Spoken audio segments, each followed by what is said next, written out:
In the beginning, God created man in his image.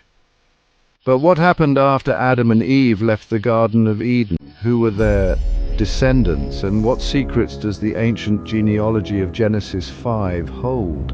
Today we journey through time to uncover the lives of the first generations of humanity, from Adam to Noah. After the fall, Adam and Eve had many children, but the lineage of righteousness continued through Seth.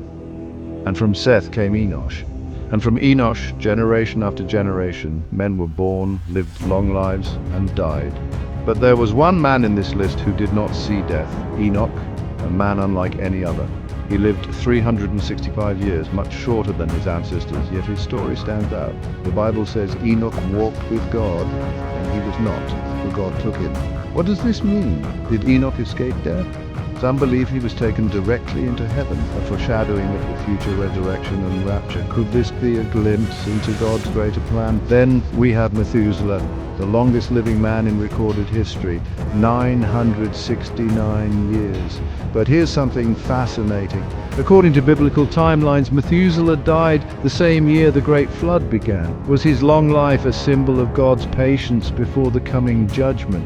And then we reach Noah, a man chosen by God to survive the coming flood. His father, Lamech, gave him a name that meant rest or comfort, hoping he would bring relief from the cursed ground.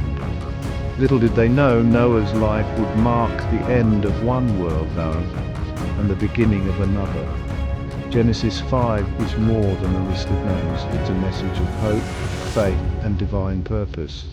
It shows us that even in the longest lives, death comes to all, except for those whom God chooses to walk with him. So, what can we learn from the legacy of these ancient men? Are we walking with God today, just as Enoch did? Let us reflect on our own journey.